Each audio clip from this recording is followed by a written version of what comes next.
wabarakatuh. Perkenalkan, nama saya Novi Rias Hastuti. Saya dari Prodi Pendidikan Guru Sekolah Dasar STKI PNU Indramayu. Dalam video kali ini, saya akan mempresentasikan mengenai desain sistem pembelajaran dalam konteks kurikulum 2013. Di sini, saya akan membahas 7 bab, yang diantaranya yaitu bab yang pertama, mengenai konsep pembelajaran dalam konteks kurikulum 2013. Lalu bab yang kedua, desain sistem pembelajaran dalam konteks kurikulum 2013. Bab yang ketiga, desain penilaian otentik dalam konteks kurikulum 2013. Yang keempat, desain strategi pembelajaran dalam konteks kurikulum 2013. Yang kelima, model pembelajaran scientific process dalam konteks kurikulum 2013. Nah, yang keenam dan yang ketujuh itu model dan metode pembelajaran berbasis pendekatan scientific process. Pada bab 6, ini membahas tentang model pembelajaran inquiry dan model pembelajaran berbasis masalah.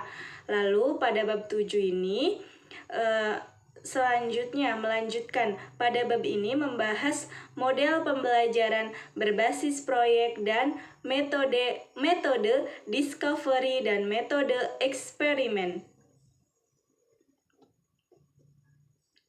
Adapun video ini dibuat untuk memenuhi tugas pada mata kuliah pembaharuan dalam proses belajar mengajar di sekolah dasar yang diampu oleh Ibu Khoimatun MPD.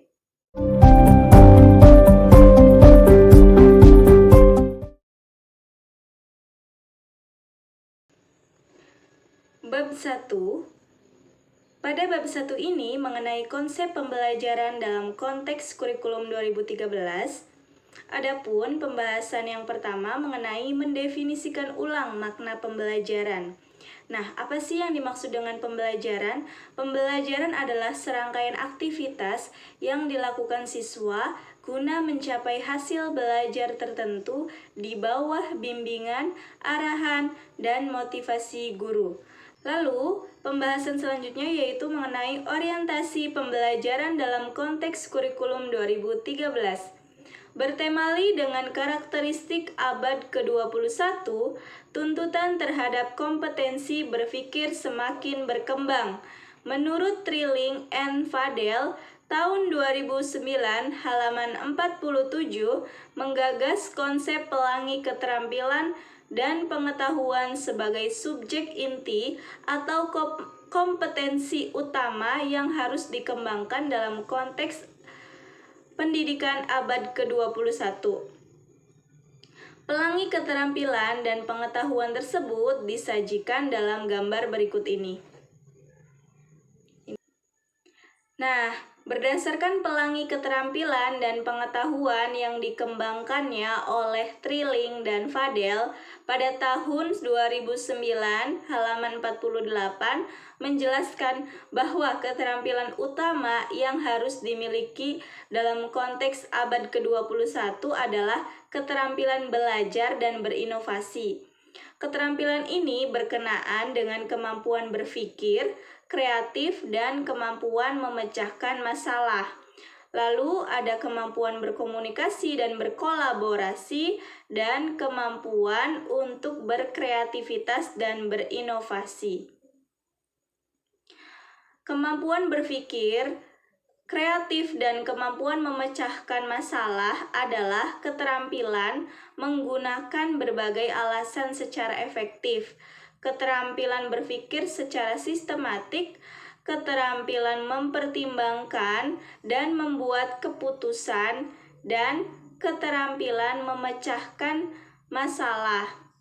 Keterampilan berkomunikasi dan berkolaborasi dimaksudkan untuk membekali siswa agar mampu berkomunikasi untuk berbagai tujuan secara jelas dan efektif, baik dalam hal berbicara menulis, membaca, maupun menyimak, dan membekali siswa agar mampu berkolaborasi dengan orang lain, sehingga siswa akan mampu bekerja secara efektif dalam kelompok, melakukan negosiasi secara efektif, dan mampu menghargai peran orang lain dalam kelompoknya.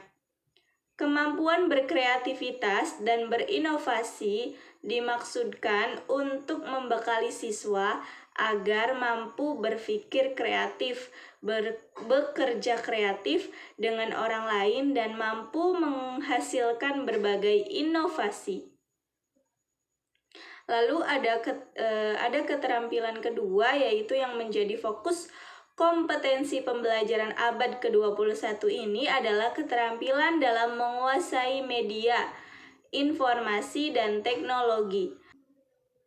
Berkenaan dengan keterampilan ini, menurut Trilling dan Fadel tahun 2009 halaman 65 menjelaskan bahwa keterampilan ini menghendaki siswa di masa yang akan datang, yaitu melek informasi, melek media, dan melek teknologi informasi dan komunikasi. Lalu ada keterampilan yang ketiga, itu harus menjadi tujuan bagi proses pembelajaran abad ke-21 ini adalah keterampilan berkehidupan dan berkarir.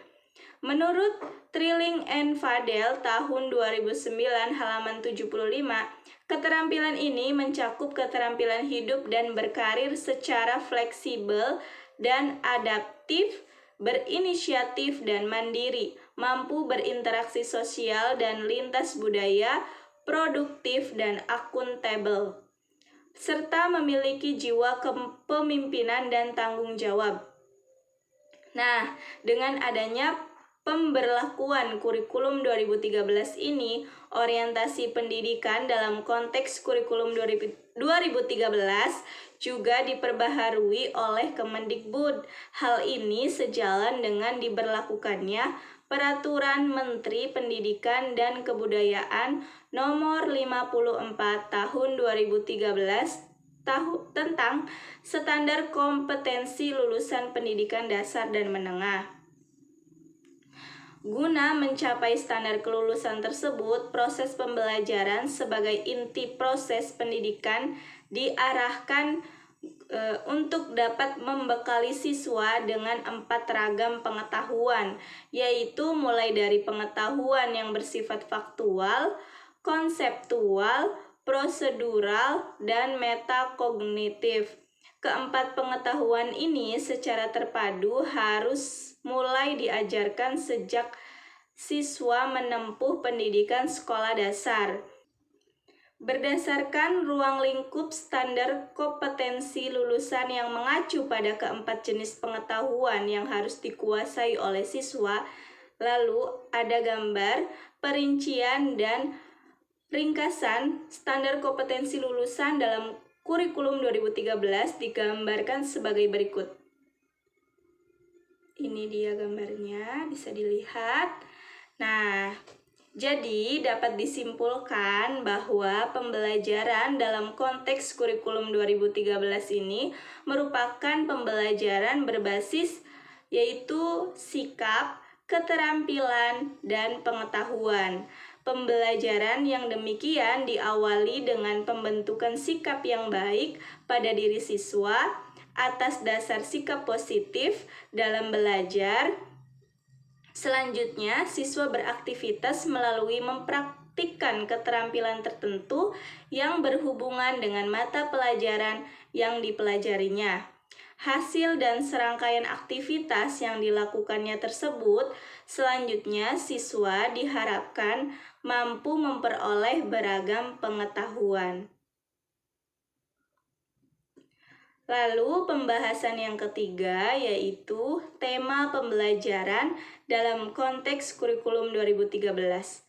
Nah, pembelajaran dalam konteks kurikulum 2013 diorientasikan untuk menghasilkan insan Indonesia yang produktif, kreatif, inovatif, dan afektif melalui dari penguatan sikap, penguatan keterampilan, dan penguatan pengetahuan yang terintegrasi. Jadi, tema utama dalam pembelajaran kurikulum 2013 adalah sikap, keterampilan, dan pengetahuan. Nah, adapun pembahasan yang keempat yaitu mengenai tantangan pembelajaran dalam konteks kurikulum 2013. Pemberlakuan kurikulum 2013 akan menghadapi sejumlah tantangan. Minimalnya tantangan tersebut akan berkenaan dengan guru, waktu, teknologi informasi dan komunikasi, bahan ajar, penilaian, dan strategi pembelajaran. Berbagai tantangan dan kebijakan pemerintah dalam mengantisipasi tantangan-tantangan ini diuraikan sebagai berikut. Yang pertama ada guru. Nah, guru itu ada 7 tantangan besar bagi guru dalam mengimplementasikan pembelajaran dalam konteks kurikulum 2013. Ketujuh tantangan tersebut antara lain yang pertama, konstruksi makna, pembelajaran yang aktif, akuntabilitas, penggunaan teknologi, peningkatan kompetensi siswa, kepastian pilihan, dan masyarakat multikultural. Lalu yang kedua adalah waktu. Implementasi kurikulum 2013 akan sangat bertemali dengan waktu pelaksanaan pembelajaran.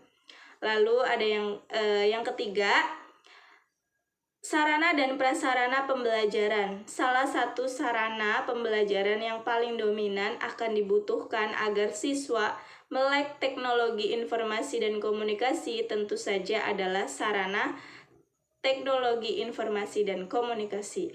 Lalu yang keempat ada bahan ajar. Kemendikbud sudah bertekad mencetak sejumlah buku baru yang akan digunakan para siswa dalam melaksanakan pembelajaran dalam konteks kurikulum 2013. Lalu yang kelima yaitu penilaian. Pembelajaran dalam konteks kurikulum 2013 mensyaratkan diterapkannya penilaian otentik dalam pembelajaran. Lalu yang keenam ada strategi pembelajaran. Nah, strategi pembelajaran yang diyakini mampu membina kompetensi siswa dalam konteks kurikulum 2013 diantaranya adalah pembelajaran berbasis proses saintifik, pembelajaran berbasis multiliterasi, pembelajaran berbasis tematik integratif berdiferensiasi, dan pembelajaran multisensori. Nah, keempat pendekatan pembelajaran ini dapat diimplementasikannya harus diwadahi oleh pembelajaran kooperatif.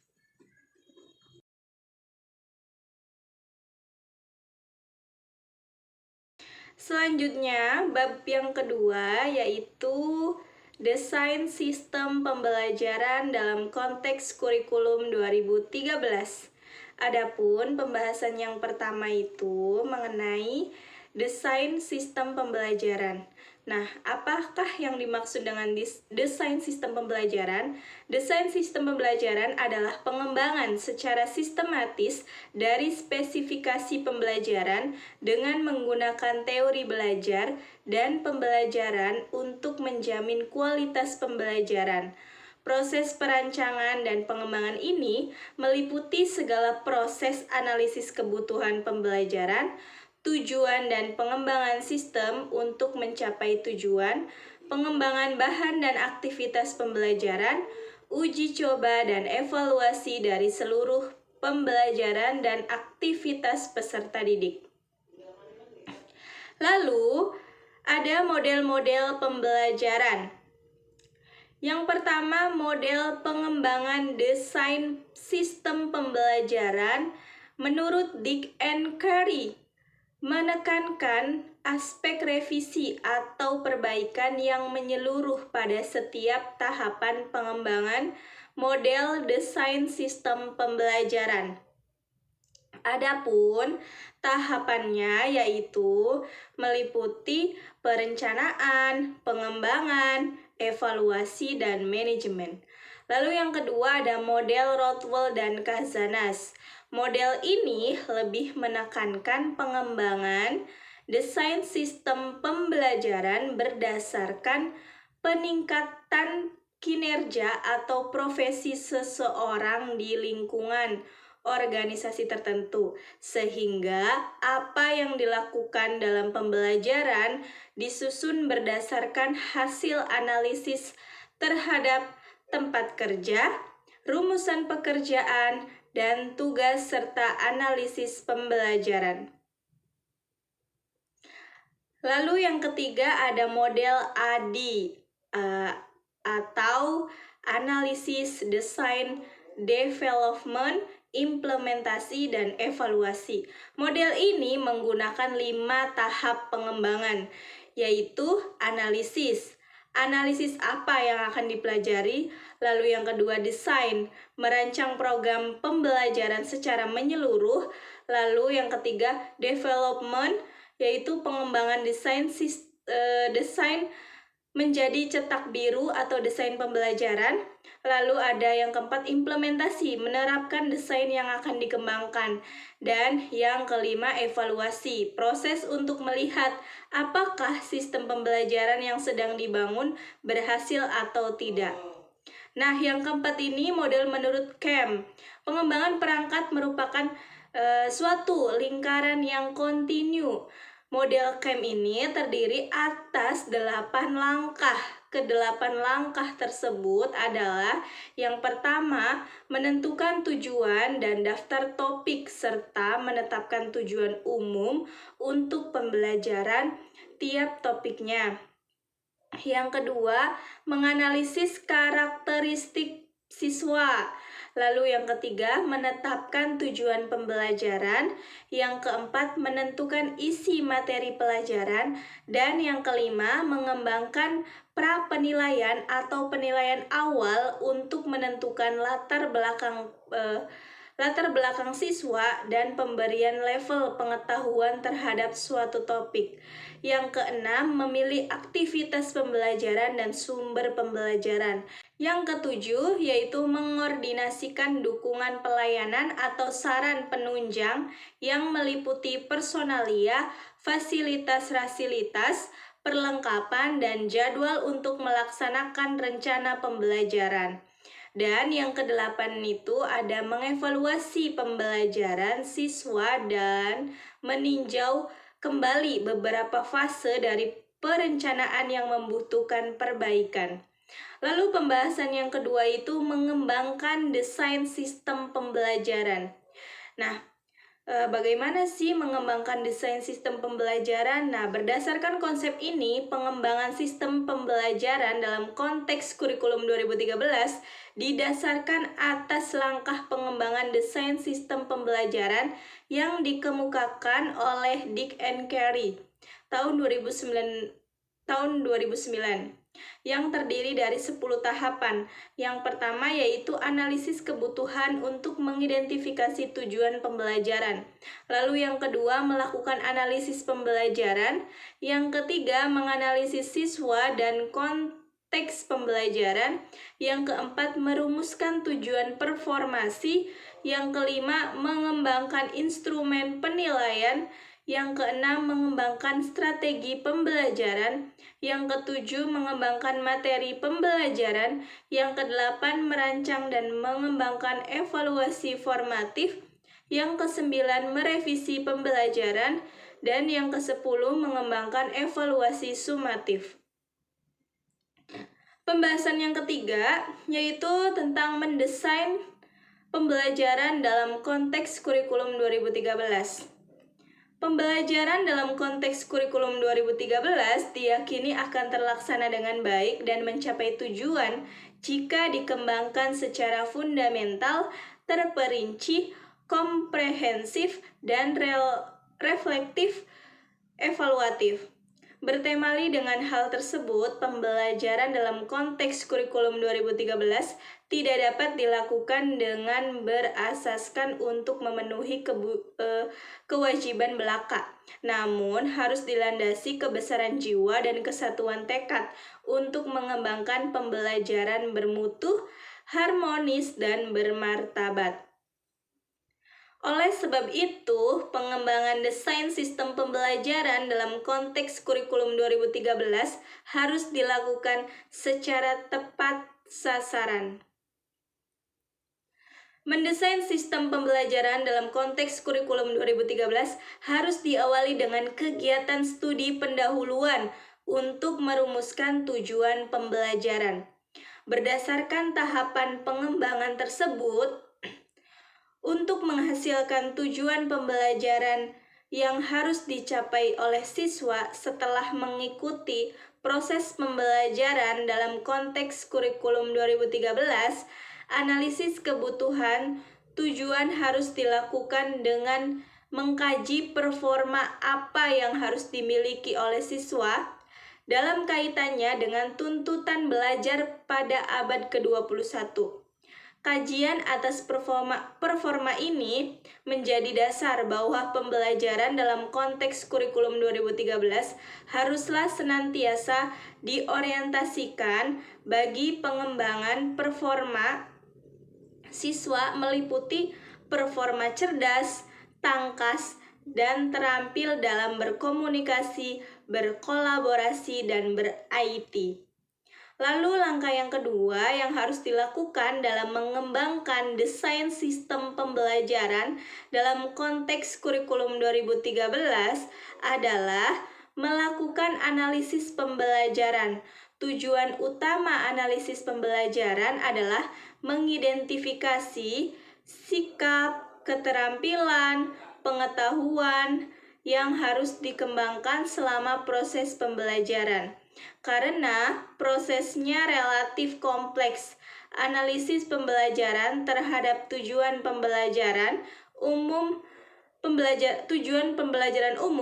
dapat dilakukan melalui 2 tahap, yaitu yang pertama menggolongkan pernyataan tujuan umum menurut jenis kapabilitas belajar dan melakukan analisis lanjutan untuk mengidentifikasi keterampilan bawahan.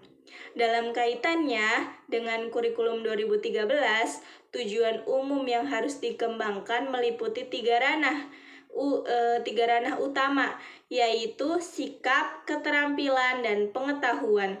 Untuk mencapai ketiga tujuan utama tersebut, tentu saja siswa memerlukan keterampilan bawahan, misalnya keterampilan mengamati, keterampilan menanya, dan keterampilan melaporkan. Jadi, proses pembelajaran dalam konteks kurikulum 2013 sepenuhnya diarahkan pada pengembangan ketiga ranah tersebut secara utuh atau secara holistik. Artinya, pengembangan ranah yang satu tidak bisa dipisahkan dengan ranah yang lainnya. Dengan demikian, proses pembelajaran secara utuh melahirkan kualitas pribadi yang mencerminkan keutuhan penguasaan sikap, pengetahuan, dan keterampilan. Dalam mengembangkan tujuan performa dalam konteks kurikulum 2013 adalah pengembangan karakter siswa. Hal ini sejalan dengan kenyataan bahwa sesungguhnya pendidikan karakter tetap merupakan jiwa bagi implementasi kurikulum 2013.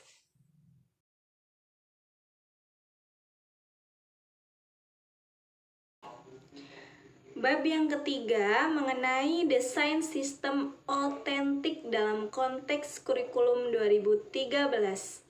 Adapun pembahasan yang pertama yaitu tentang konsep dasar penilaian pembelajaran. Di dunia pendidikan ada beberapa dengan penilaian, yaitu evaluasi, penilaian, tes, dan pengukuran. Dalam keempat istilah ini terkadang digunakan mengacu pada hal yang sama. Namun, pada prinsipnya, keempat istilah ini sebenarnya memiliki perbedaan. Keempat istilah ini, yaitu pengukuran, penilaian, tes, dan evaluasi, merupakan hal yang berbeda. Pengukuran, penilaian, dan evaluasi bersifat bertahap. Maksudnya, kegiatan yang dilakukan secara berurutan, dimulai dengan pengukuran, kemudian penilaian, dan yang terakhir adalah evaluasi. Nah, tes sendiri hanya merupakan alat yang digunakan untuk melakukan kegiatan penilaian secara lebih terperinci dapat dinyatakan bahwa evaluasi merupakan proses penilaian yang dilakukan secara luas pada seluruh aspek pendidikan. Penilaian merupakan bagian dari evaluasi yang terfokus pada dimensi pembelajaran yang di dalamnya terkandung juga istilah tes dan pengukuran. Tes merupakan salah satu instrumen yang digunakan untuk melakukan penilaian. Pengukuran di pihak lain merupakan prosedur penerapan skor atas pencapaian kinerja yang diperoleh siswa. Pembahasan yang kedua yaitu mengenai menata ulang ragam penilaian pembelajaran. Nah, di sini yang pertama ada penilaian formatif dan sumatif. Dalam pelaksanaan penilaian dikenal dua istilah umum, yaitu penilaian formatif dan sumatif. Penilaian formatif itu dipandang sebagai penilaian yang dilakukan setelah siswa mencapai satu pokok bahasan atau keterampilan tertentu, misalnya ulangan harian. Lalu, penilaian sumatif dipandang sebagai penilaian yang dilakukan pada akhir beberapa pokok bahasan atau akhir semester, misalnya ujian akhir semester.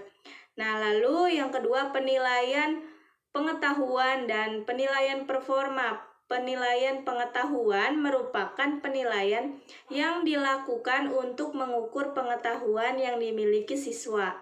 Dalam konteks ini, pengetahuan biasanya diukur berdasarkan jenjang kognitif, meliputi tahap ingatan, pemahaman, penerapan, analisis, evaluasi, dan mencipta.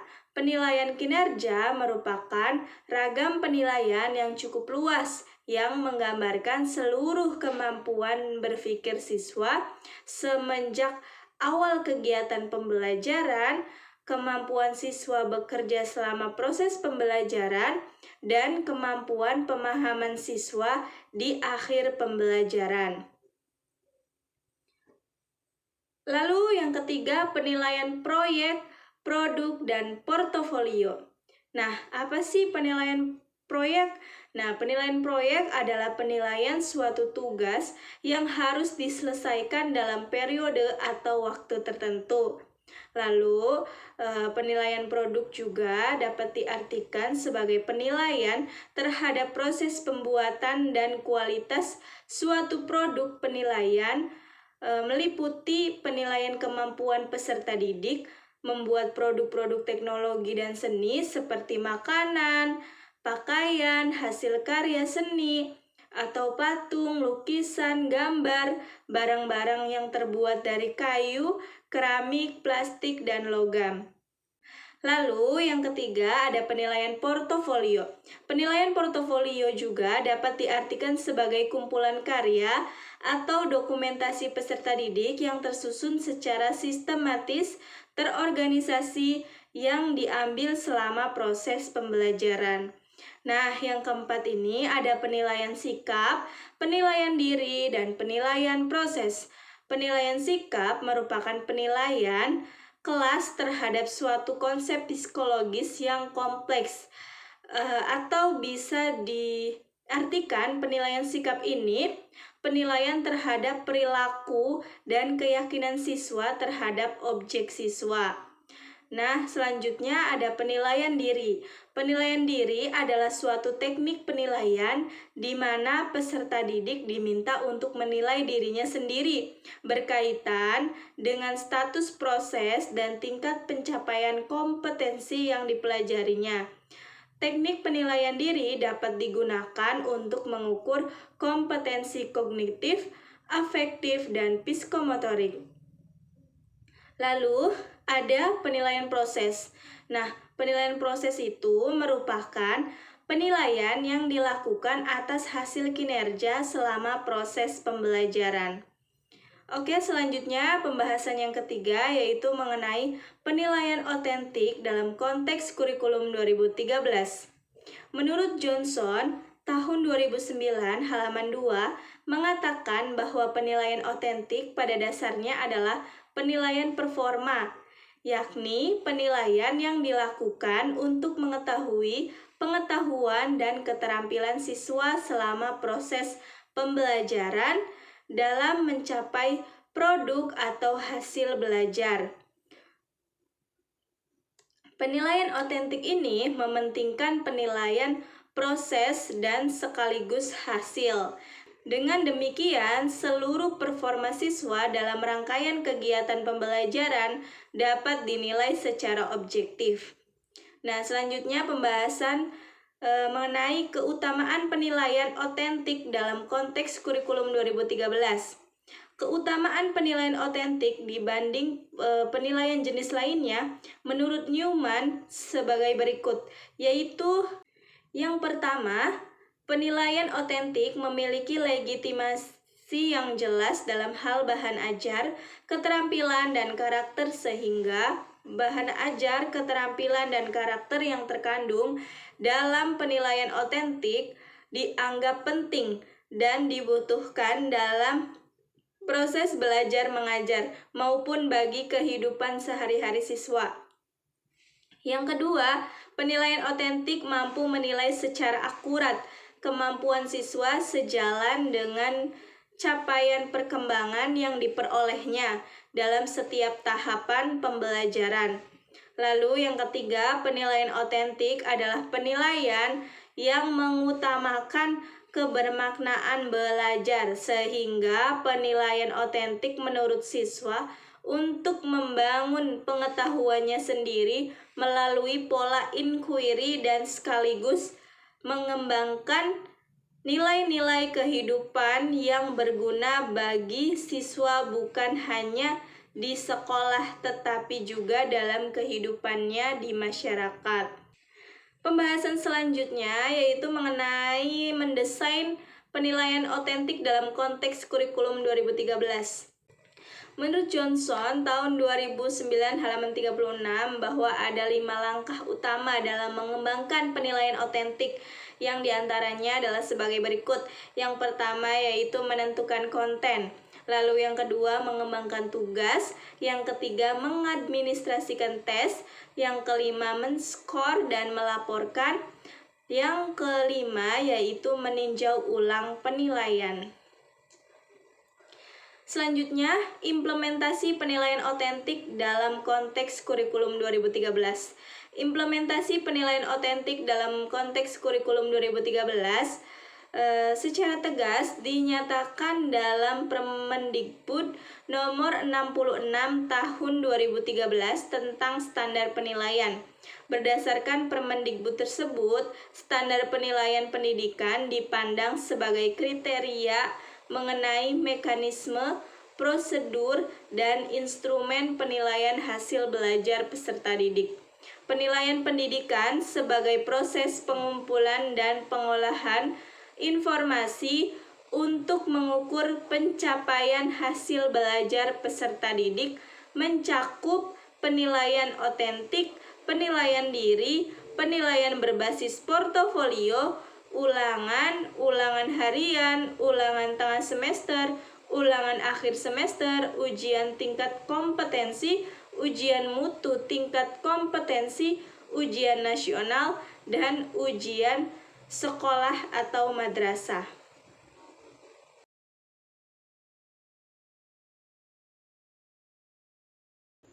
Bab yang keempat mengenai desain strategi pembelajaran dalam konteks kurikulum 2013.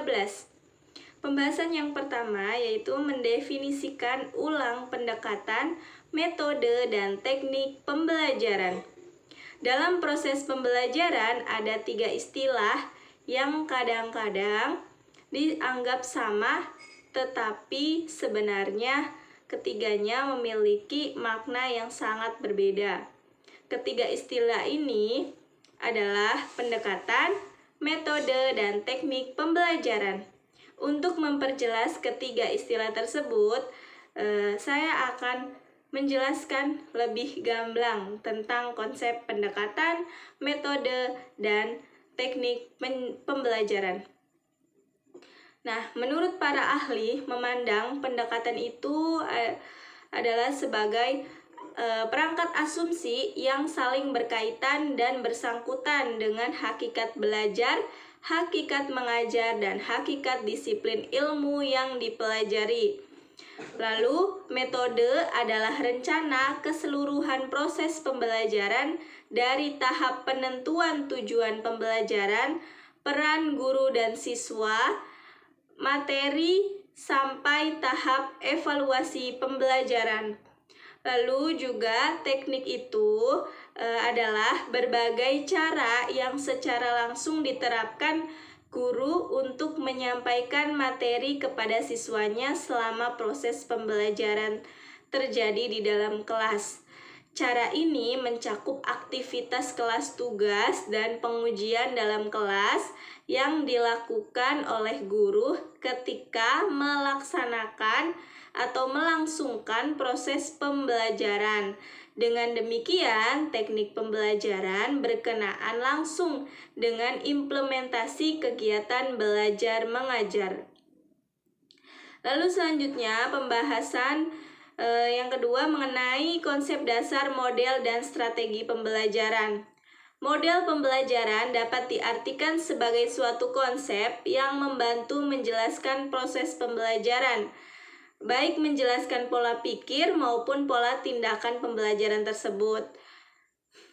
Sedangkan strategi pembelajaran itu dapat diartikan sebagai taktik yang digunakan guru untuk dapat melaksanakan pembelajaran secara tepat sasaran. Dengan kata lain, strategi belajar mengajar merupakan usaha yang dilakukan guru untuk menciptakan kondisi kondusif bagi siswa belajar. Selanjutnya yaitu tentang model-model pembelajaran dalam konteks kurikulum 2013. Nah, ada 5 model pembelajaran yang menjadi model inti dalam pembelajaran kurikulum 2013. 5 model tersebut adalah model proses saintifik, model integratif berdiferensiasi, model multiliterasi, model multisensori, dan model kooperatif. Kelima model pembelajaran tersebut secara singkat saya uraikan sebagai berikut. Yang pertama yaitu model pembelajaran proses saintifik. Nah, model pembelajaran proses saintifik ini dapat dikatakan sebagai proses pembelajaran yang dilakukan untuk memecahkan masalah melalui kegiatan perencanaan yang matang, pengumpulan data yang cermat, dan analisis data yang teliti untuk menghasilkan sebuah kesimpulan.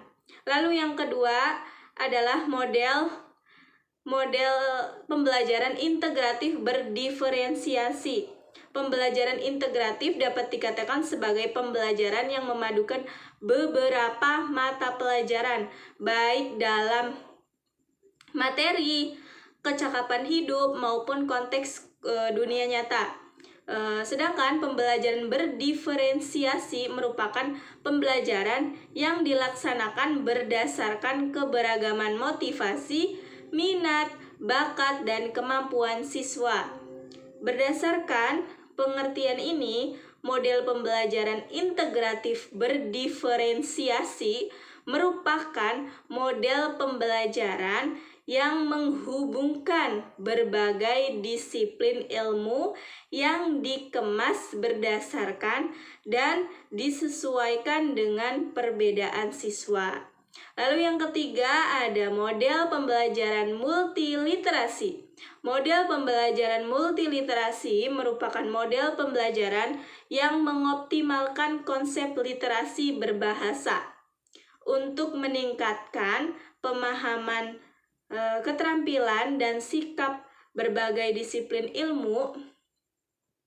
Menurut Maroko 2008. Jadi berdasarkan pengertian ini, kemampuan literasi berbahasa akan digunakan sebagai sarana penguasaan materi pembelajaran. Kemampuan literasi berbahasa tersebut meliputi menyimak, berbicara, membaca, dan menulis.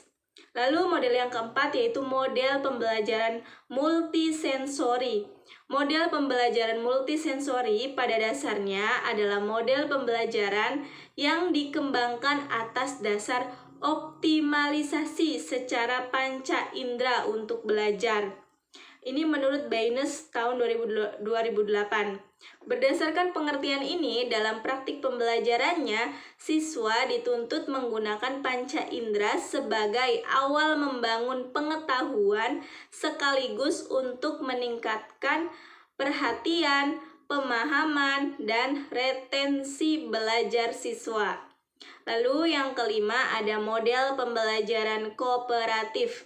Model pembelajaran kooperatif merupakan model pembelajaran yang aktif menekankan aktivitas kerjasama siswa dalam belajar berbasis ketergantungan positif dan pembagian tugas yang jelas. Model ini biasanya digunakan secara khusus dalam proses pembelajaran, namun dalam kurikulum 2013 model ini akan menjadi wadah bagi model-model yang lainnya.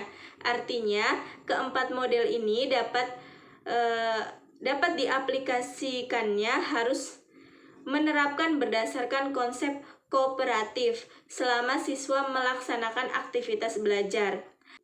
Ada beberapa metode kooperatif yaitu diantaranya Jigsaw, TGT, Jigsaw Orisinil, dan CIRC.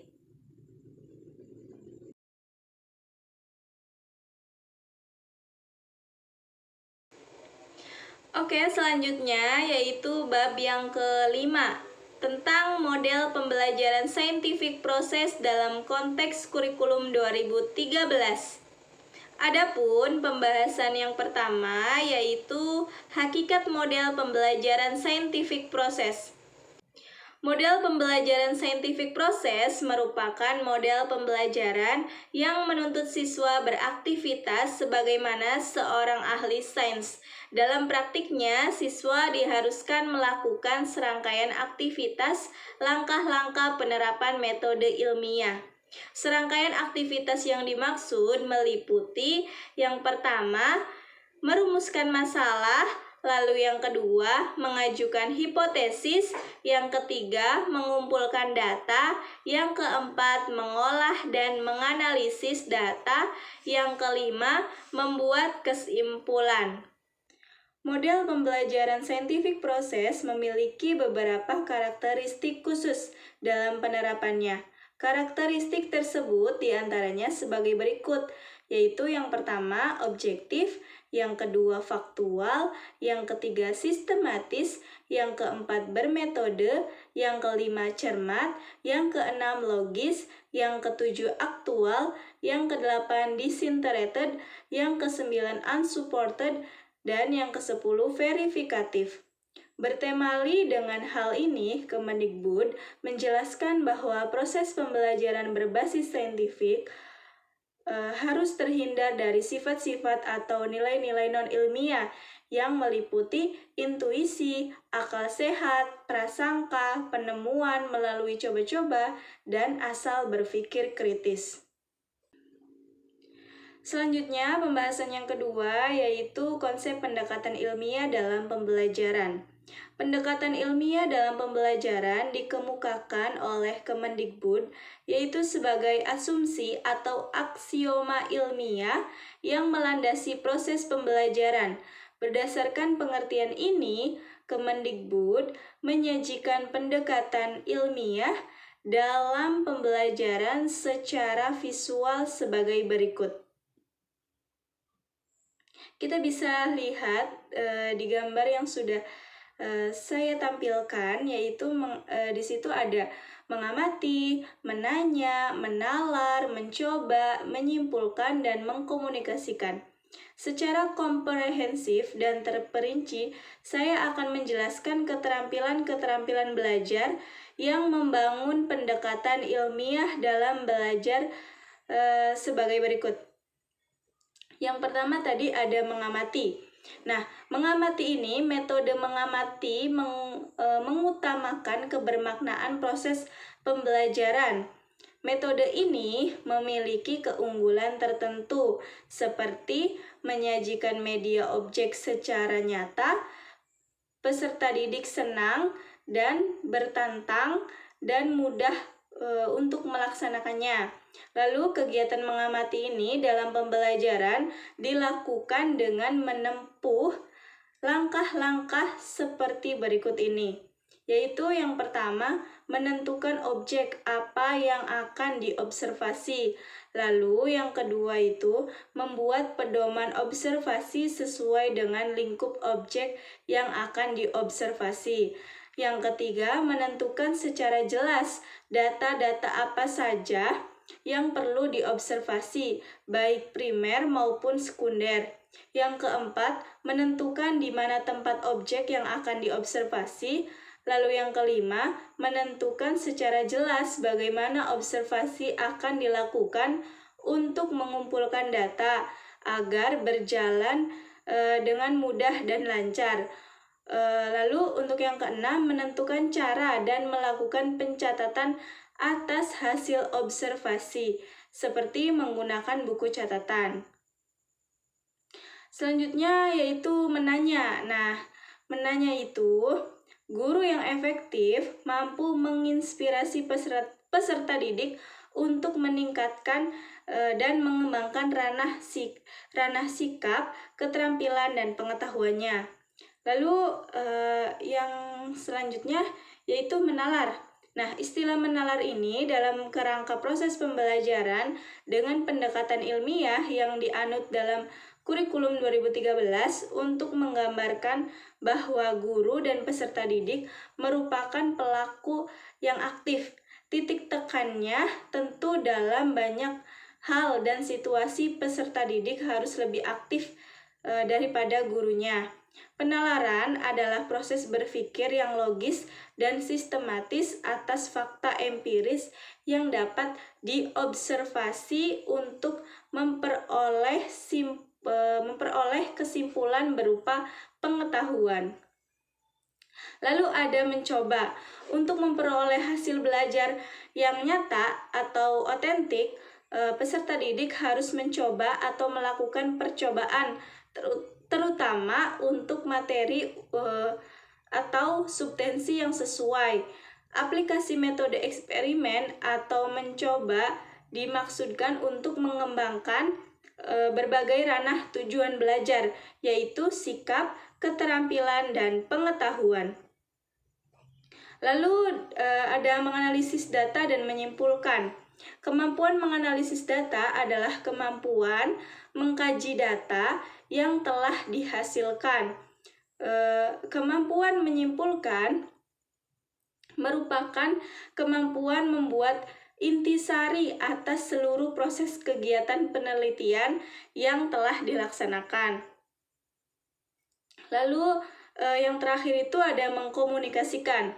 Nah, kemampuan ini adalah kemampuan menyampaikan hasil kegiatan yang telah dilaksanakan baik secara lisan maupun tulisan. Dalam hal ini, peserta didik harus mampu menulis dan berbicara secara komunikatif dan efektif. Pembahasan selanjutnya yaitu mengenai sintaks model pembelajaran scientific process. Dalam teori model, sintaks diartikan sebagai tahapan pembelajaran yang harus dilakukan siswa untuk mencapai tujuan tertentu. Berdasarkan definisi ini, sintaks model pembelajaran scientific process pada dasarnya merupakan tahapan pembelajaran yang dikembangkan berdasarkan metode ilmiah atau kegiatan penelitian. Oleh sebab itu, sintaks model ini dilandasi oleh langkah kerja penelitian. Menurut Trilling dan Fadel, tahun 2009, halaman 93, merumuskan sintaks model pembelajaran saintifik sebagai berikut.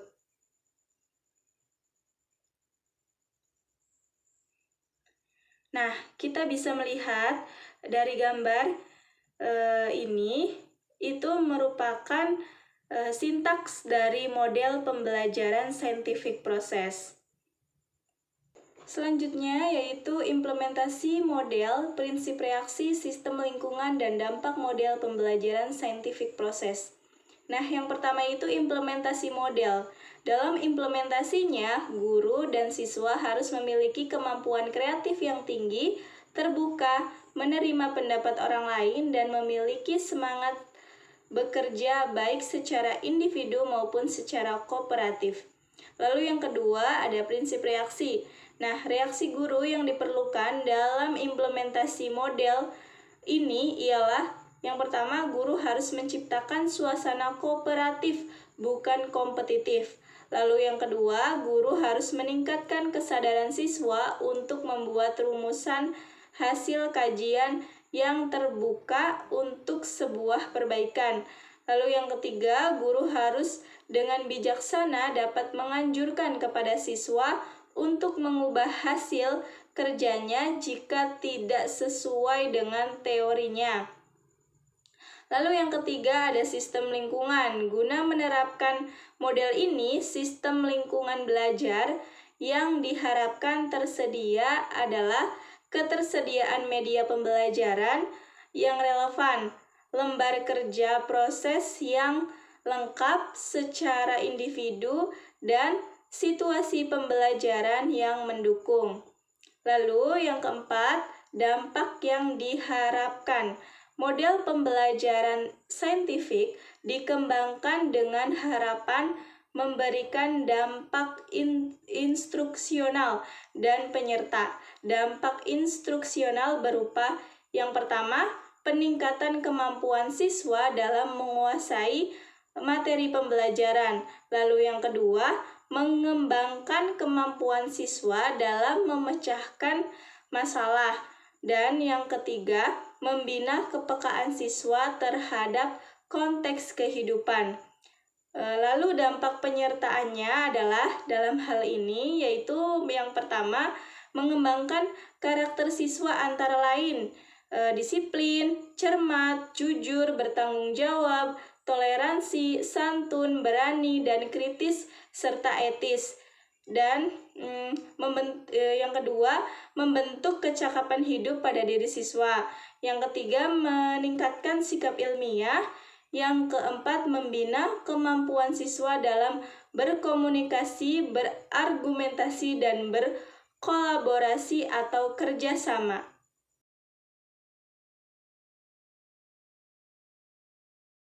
Selanjutnya yaitu bab yang ke-6, yaitu tentang model dan metode pembelajaran berbasis pendekatan scientific process.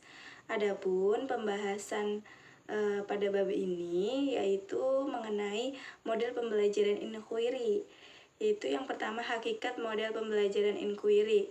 Nah, model pembelajaran inquiry adalah suatu model pembelajaran yang dikembangkan agar siswa menemukan dan menggunakan berbagai sumber informasi dan ide-ide untuk meningkatkan pemahaman mereka tentang masalah, topik, atau isu tertentu.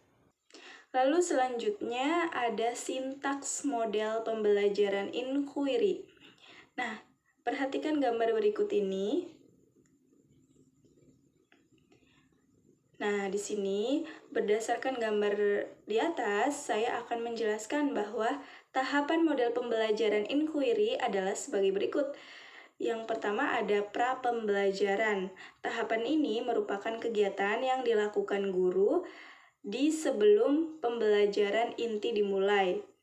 Lalu yang kedua ada fase 1, yaitu menetapkan masalah. Nah, pada tahap ini, siswa mencari masalah apa yang akan diteliti sekaligus menentukan cara yang akan dipilihnya dalam meneliti masalah tersebut. Lalu yang ketiga, ada fase 2, yaitu merumuskan hipotesis. Nah, pada tahap ini, siswa belajar merumuskan hipotesis atau jawaban sementara atas rumusan masalah yang telah diajukan pada tahap sebelumnya, dengan mengoptimalkan apa yang telah mereka ketahui. Lalu yang keempat, ada fase 3, yaitu melaksanakan penelitian atau eksperimen. Pada tahap ini, siswa merencanakan dan melaksanakan kegiatan penelitian atau eksperimen. Lalu yang kelima, ada fase 4, mengolah dan menganalisis data. Pada tahap ini, siswa mengolah dan menganalisis berbagai data yang diperoleh pada kegiatan penelitian atau eksperimen. Lalu yang keenam, fase kelima, yaitu menguji hipotesis. Pada tahap ini, siswa menguji hipotesis yang telah diajukannya. Lalu yang ketujuh, fase yang keenam, membuat simpulan umum. Pada tahap ini, siswa merumuskan simpulan umum atau akhir atas hasil kegiatan inquiry yang telah dilaksanakannya. Lalu yang kedelapan, fase yang ketujuh, yaitu menyajikan hasil. Nah, pada tahap ini, perwakilan siswa setiap kelompok memaparkan hasil kerjanya. Nah, pemaparan ini dilanjutkan diskusi kelas dengan moderatori dan difasilitasi oleh guru. Lalu yang kesembilan, pasca pembelajaran. Pada tahap ini, guru membahas kembali masalah dan solusi alternatif yang bisa digunakan untuk memecahkan masalah tersebut. Selanjutnya yaitu model pembelajaran berbasis masalah. Yang pertama, hakikat model pembelajaran berbasis masalah. Pembelajaran berbasis masalah adalah suatu model pembelajaran yang mengajarkan peserta didik untuk mengembangkan keterampilan berpikir kritis dan keterampilan menyelesaikan masalah. Pembelajaran berdasarkan masalah tidak dirancang untuk membantu guru memberikan informasi yang sebanyak-banyaknya kepada peserta didik. Akan tetapi, pembelajaran berbasis masalah dikembangkan untuk membantu peserta didik mengembangkan kemampuan berpikir kritis, memecahkan masalah, dan keterampilan intelektual belajar dari pengalaman yang nyata. Lalu ada sintaks model pembelajaran berbasis masalah. Perhatikan gambar berikut ini. Nah, berdasarkan gambar, saya akan menjelaskan bahwa tahapan model pembelajaran berbasis masalah adalah sebagai berikut. Yang pertama ada pra-pembelajaran. Tahapan ini merupakan kegiatan yang dilakukan guru di sebelum pembelajaran inti dimulai. Lalu yang kedua ada fase 1, yaitu menemukan masalah. Pada tahap ini, siswa membaca masalah yang disajikan guru secara individu. Berdasarkan hasil membaca, siswa menuliskan berbagai informasi penting, menemukan hal yang dianggap sebagai masalah, dan menentukan pentingnya masalah tersebut bagi dirinya secara individu. Lalu, yang ketiga, yaitu fase kedua, membangun struktur kerja. Pada tahap ini, siswa secara individu membangun struktur kerja yang akan dilakukan dalam menyelesaikan masalah. Lalu yang keempat, ada fase 3, menetapkan masalah. Pada tahap ini, siswa menetapkan masalah yang dianggap paling penting atau masalah yang mereka hadapi dalam kehidupan nyata. Lalu yang kelima ada fase yang keempat juga. Fase yang keempat, mengumpulkan dan berbagai informasi. Pada tahap ini, siswa melakukan kegiatan pengumpulan data melalui kegiatan penelitian atau kegiatan sejenis lainnya. Lalu yang keenam, fase 5, yaitu merumuskan solusi. Pada tahap ini, siswa secara berkelompok mencoba merumuskan solusi terbaik bagi pemecahan masalah yang dihadapi. Lalu yang ketujuh, fase yang keenam, menentukan solusi terbaik. Pada tahap ini, siswa menimbang kembali berbagai solusi yang dihasilkan dan mulai memilih beberapa solusi yang dianggap paling penting untuk memecahkan masalah.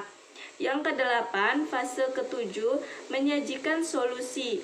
Pada tahap ini, perwakilan siswa setiap kelompok memaparkan hasil kerjanya.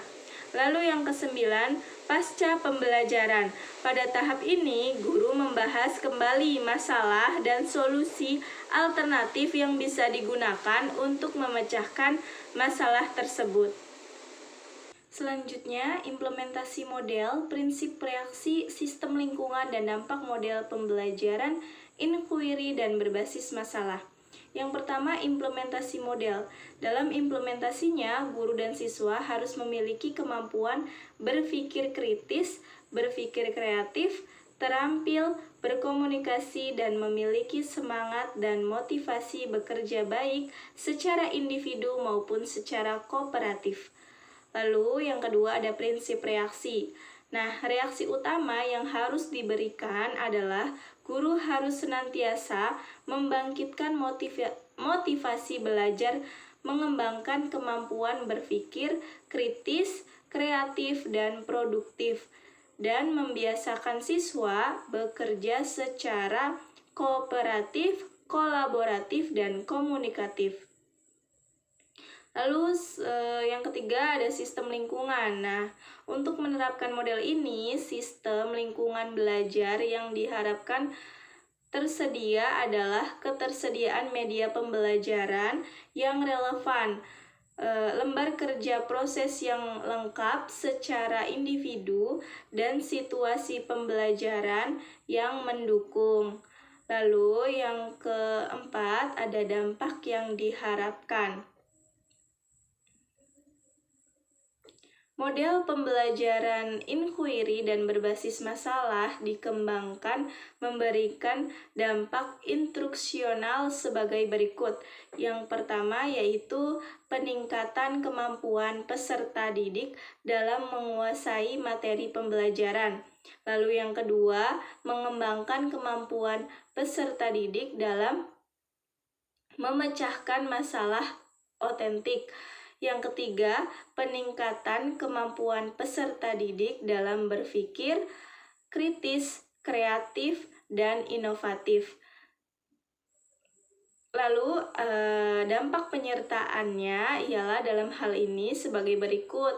Yang pertama, mengembangkan karakter peserta didik antara lain seperti disiplin, cermat, kerja keras, tanggung jawab, toleransi, santun, berani, dan kritis serta etis. Lalu yang kedua, membentuk kecakapan hidup pada diri peserta didik.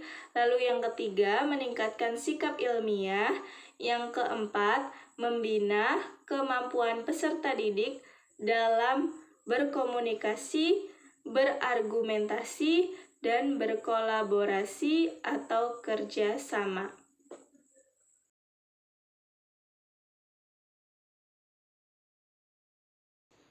Selanjutnya, bab yang ketujuh yaitu model dan metode pembelajaran berbasis pendekatan scientific process. Judul dari bab ketujuh ini sebenarnya masih sama, tetapi pembahasannya berbeda.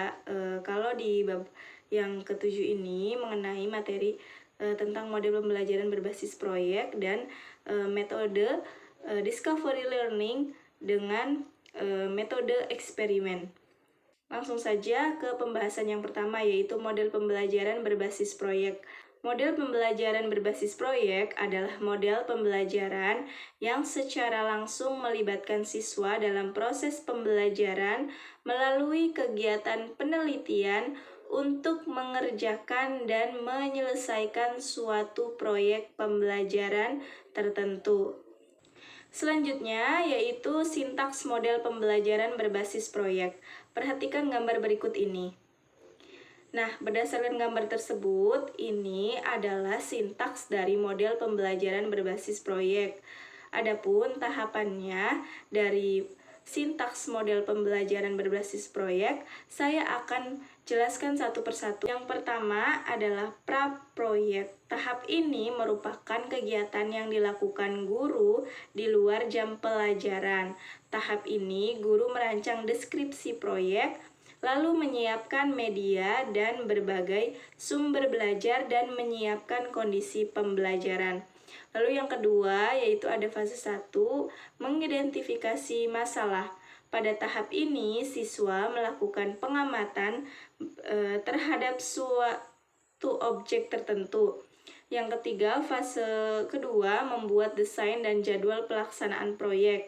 Pada tahap ini, siswa secara kolaboratif, baik dengan anggota kelompok ataupun dengan guru, mulai merancang proyek yang akan mereka buat, lalu menentukan penjadwalan pengerjaan proyek dan melakukan aktivitas persiapan lainnya. Lalu yang keempat, fase 3, yaitu melaksanakan penelitian. Pada tahap ini, siswa melakukan kegiatan penelitian awal sebagai modal dasar bagi produk yang akan dikembangkan. Yang kelima, fase keempat, menyusun draft atau prototipe produk. Pada tahap ini, siswa mulai membuat produk awal sebagaimana rencana dan hasil penelitian yang dilakukannya. Lalu yang keenam, fase kelima, yaitu mengukur, menilai, dan memperbaiki produk. Pada tahap ini, siswa melihat kembali produk awal yang dibuat, lalu mencari kelemahan dan memperbaiki produk tersebut. Yang ketujuh, fase keenam, yaitu finalisasi dan publikasi produk. Pada tahap ini, siswa melakukan finalisasi produk. Kemudian, ketika sudah sesuai dengan harapan, maka produk akan dipublikasikannya. Yang kedelapan, yaitu pasca proyek. Pada tahap ini, guru menilai, memberikan penguatan, masukan, dan saran perbaikan atas produk yang telah dihasilkan siswa. Lalu selanjutnya ada metode discovery dan metode eksperimen. Metode discovery atau dalam bahasa Indonesia sering disebut metode penyingkapan, didefinisikan sebagai proses pembelajaran yang terjadi bila siswa disajikan materi pembelajaran yang masih bersifat belum tuntas atau belum lengkap, sehingga menuntut menyingkapkan beberapa informasi yang diperlukan untuk melengkapi materi ajar tersebut. Nah, lalu langkah-langkah metode discovery itu ada beberapa tahapan pembelajaran yang harus dilaksanakan. Tahapan atau langkah-langkah tersebut secara umum dapat diperinci sebagai berikut. Yang pertama yaitu stimulasi, lalu yang kedua menyatakan masalah, yang ketiga pengumpulan data, yang keempat pengolahan data, yang kelima pembuktian, yang keenam menarik kesimpulan. Selanjutnya metode eksperimen. Menurut Saiful Bahri Jamarah tahun 2995, metode eksperimen adalah cara penyajian pelajaran di mana siswa melakukan percobaan dengan mengalami dan membuktikan sendiri sesuatu yang telah dipelajari. Kegiatan pembelajaran dengan pendekatan eksperimen dilakukan melalui 3 tahap. Yang pertama, tahap persiapan. Yang kedua, tahap pelaksanaan. Nah, tahap pelaksanaan itu dari kegiatan awal, kegiatan inti, dan kegiatan akhir. Lalu yang ketiga adalah tahap tindak lanjut. Sekian presentasi dari saya. Kurang dan lebihnya saya mohon maaf. Wassalamualaikum warahmatullahi wabarakatuh.